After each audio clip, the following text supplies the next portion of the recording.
પછી અમે વ્યવસ્થિત પાર્કિંગમાં ગાડી પાર્ક કરી હતી, છતાંય આ ઉપાડવા વાળાએ ટોઈંગ વાળાએ અમારા બધાની ગાડી ઉપાડી છે અને એનો મેઇન સાહેબ જે છે એ જવાબ દેતો નથી અને ખોટે ખોટી ગાડી ઉપાડેલી છે.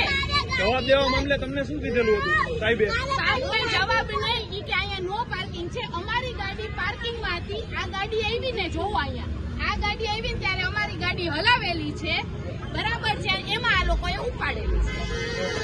દર વખતે એવું થાય છે કે આજે પહેલી વાર જ આ ગાડી ઉપાડેલી છે. ગાડીનો વર્દી છે એનો, સામાન્ય જનતાનું કઈ સાંભળવાનું જ નહીં. આપણા પૈસે આપણા પૈસાની લીલા લેતા મારી પાસે 2 છોકરીઓ આવી મને કે હું તમારામાં ઓનલાઈન નાખવું તો મને રોકડા આપો. ઓનલાઈન પેમેન્ટ લેવાની ના પડી. ઓનલાઈન પેમેન્ટ દેવાની ના પડી.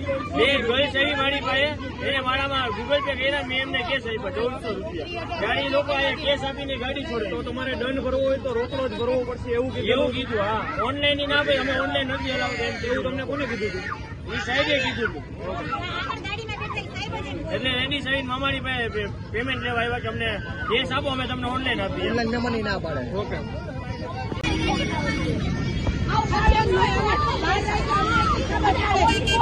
ફોન ચાલુ રાખીને લોકોને સાહેબ તો માનતા નથી કે PCR મોટો યોગરાજસિંહને ફોન